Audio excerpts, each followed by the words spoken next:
আসসালামু আলাইকুম, hello viewers, সবাই কেমন আছেন? আশা করি সবাই ভালো আছেন। আজকের একটা নতুন এপিসোড নিয়ে আপনাদের মাঝে হাজির হলাম। পক্ষ থেকে আপনাদের সবাইকে স্বাগতম। আজকের এপিসোড হচ্ছে বিকাশ থেকে বিনিময় অ্যাকাউন্ট কিভাবে খুলবেন এবং কিভাবে বিনিময় অ্যাকাউন্ট থেকে টাকা পাঠাবেন। ঠিক আছে, আজকে আমি আপনাদের দেখাবো বিনিময় অ্যাকাউন্ট বিকাশে কিভাবে খুলতে হয়।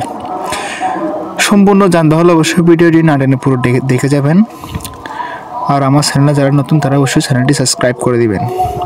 ওকে, ঠিক আছে, ভিডিও শুরু করা যাক। আমাদের প্রথমে চলে যেতে হয় আমাদের বিকাশ অ্যাপসে। তো আমি আমার বিকাশ অ্যাপসে চলে গেলাম। বিকাশ অ্যাপসে আসার পর আপনারা নিচে স্ক্রল করলে একটু দেখতে পাবেন, এখানে এই যে দেখেন বিনিময় নামে একটা অপশন আছে। এই বিনিময় অপশন আমরা ক্লিক করে দেবো। এখানে টিক আছে, এখানে ক্লিক করে দেবো। এখানে ক্লিক করে দেওয়ার পর এভাবে একটু লোড নিচ্ছে, এরকম একটা ইন্টারফেস আপনাদের মধ্যে শো হবে। তো এখানে দেখেন রেজিস্ট্রেশন নাও। তো আমরা এখন রেজিস্ট্রেশন করে নেব। তো আমি রেজিস্ট্রেশনে ক্লিক করে দিলাম।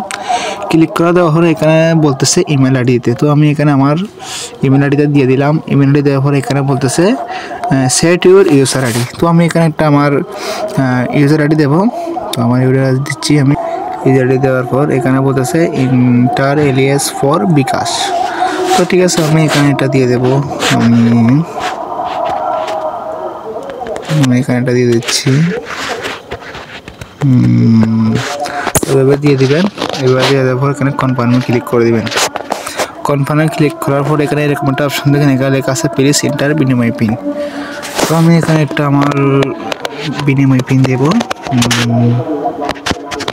বিনিময় পিন দিয়ে এখানে সাবমিট করে দেবো। এখানে সাবমিট করে দিলাম। সাবমিট করে দেওয়ার পর এখানে এটা চাইলে আপনারা গুগলে সেভ করে রাখতে হবেন, আর না চাইলে কি নেবার দিয়ে দিবেন। ঠিক আছে, তো আমি সেভ করতে চাচ্ছি না, তাই আমি নেবার দিয়ে দিচ্ছি। নেবার দেওয়ার পর দেখেন এখানে congratulation go to your bKash home, মানে আমার বিনিময় অ্যাকাউন্টটা সাকসেসফুল হয়ে গেছে। ঠিক এভাবে আপনারা চাইলে এভাবে সাকসেস করতে পারবেন। তো ঠিক আছে, আমার বিনিময় অ্যাকাউন্ট সাকসেসফুল হয়ে গেল। আপনারা চাইলে এভাবে বিনিময় অ্যাকাউন্ট করতে পারবেন। আর যারা অবশ্যই ভিডিওটা বুঝে না পারতেছেন, অবশ্যই আমাকে কমেন্ট করে জানাবেন, আমি অবশ্যই করে দেওয়ার চেষ্টা করবো। আর ভিডিওটা অবশ্যই লাইক কমেন্ট শেয়ার করতে বলবেন না, যাতে অবশ্যই শেয়ার করে দেবেন। শেয়ার করলে অবশ্যই অন্যরা দেখতে হবে, শিখতে পারবে।